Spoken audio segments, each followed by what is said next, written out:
take the red pill, you stay in Wonderland, and I show you how deep the rabbit hole goes.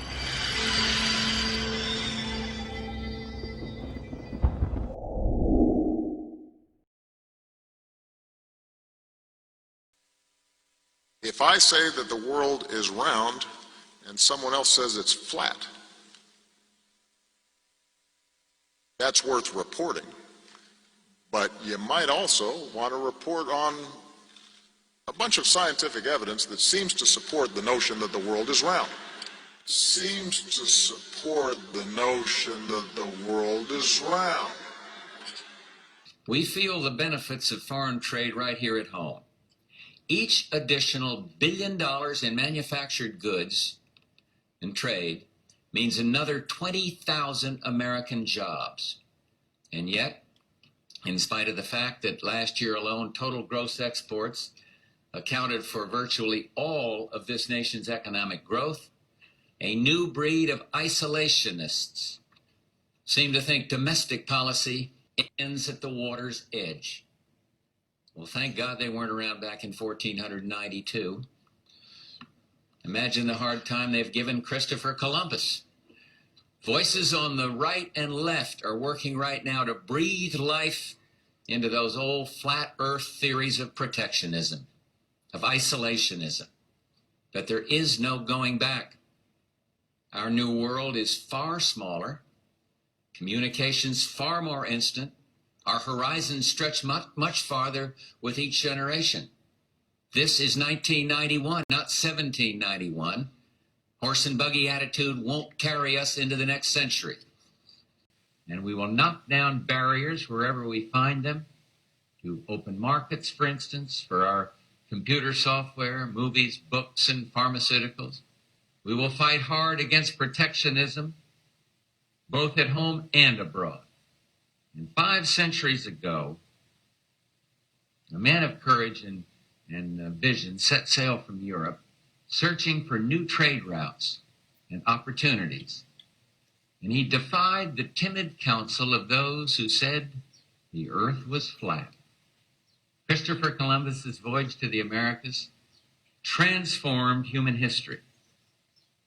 Columbus was an entrepreneur, and the risk he took 500 years ago continues to pay off abundantly today. And today we still have to combat the flat earth mentality, the mindset that urges us to barricade our borders against competition, to shut off the free exchange of food and machinery and skills and ideas. Now, I know there are still a few who insist that climate change is one big hoax, even a political conspiracy. My friends, these people are so out of touch with science that they believe rising sea levels don't matter because in their view, the extra water is just going to spill out over the sides of a flat earth. They're wrong, obviously. For the benefit of those who may still question the 97% of peer-reviewed studies on climate change, let me just underscore. You don't need to be a scientist to know that the earth is round, that the sun rises in the east and sets in the west, and that gravity is the reason that objects fall to the ground. You could pick 100 different examples of simple things that happen every day that reflect science and determinations of science. And you don't need to be a scientist. Those who argued that the earth was flat. And for a long period of time, people argued that the earth was flat, even when the evidence of astronomers and others and explorers evidenced that it was in fact quite the opposite. And so we have, in effect, with respect to climate change in America today, what is fundamentally a flat earth caucus. A bunch of people, some of them in the United States Congress itself, who still argue against all the science, all the evidence. They argue that somehow we don't know enough about climate change, or they argue that the evidence is sufficient, or they argue that it just is a hoax. I mean, we have members of the United States Senate who argue that it is a hoax. Hello, everybody. Good afternoon. Everybody, please have a seat. Have a seat. It is wonderful to be here. Thank you so much. It is great to be in Boulder City. You looked around at this flat, beautiful land, and not only because it's flat, transmission lines were already here. The sun is traveling, and there's no haze, and it's absolutely clear. And so, now, you'd think, given this extraordinary site, given the fact that this is creating jobs, generating power, helping to keep our environment clean, making us more competitive globally, you'd think that everybody would be supportive of solar power. That's what you'd think. And yet, if some politicians had their way, there won't be any more public investment in solar energy. There won't be as many new jobs and new businesses. Some of these folks want to dismiss the promise of solar power and wind power and fuel-efficient cars. In fact, they make jokes about it. One member of Congress, who shall remain unnamed, called these jobs phony. Called them phony jobs. I mean,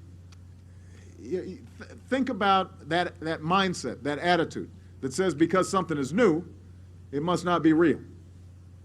You know, if these guys were around when Columbus set sail, they'd be charter members of the Flat Earth Society. We were just talking about this, the Flat Earth Society. We were just talking about this. So I'm going to take this opportunity to respond very directly to Barack Obama. Now, let me go a step further. Let's talk Flat Earth Society. I'm just asking the president, who apparently belongs to the Flat Earth Sierra Club Society. Now, here's the sad thing. Lately, we've heard a lot of professional politicians, a lot of the folks who are, running for a certain office,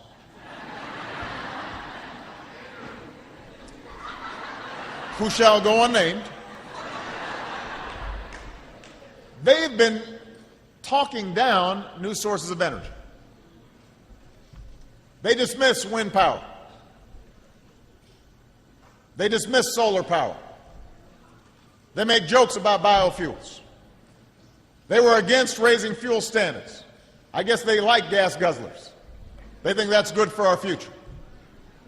We're trying to move towards the future. They want to be stuck in the past. And we've heard this kind of thinking before. Let me tell you something. If some of these folks were around when Columbus set sail, they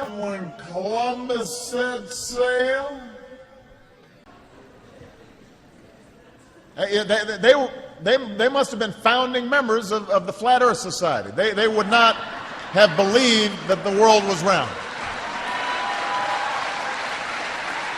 They must have been founding members of the Flat Earth Society. They would not have believed that the world was round.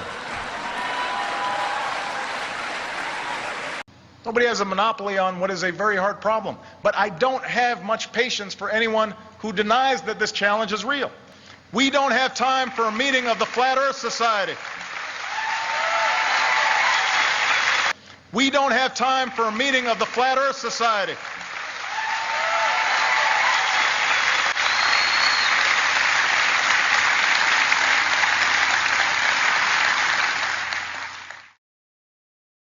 Early in the next decade, a set of crewed flights will test and prove the systems required for exploration beyond low Earth orbit.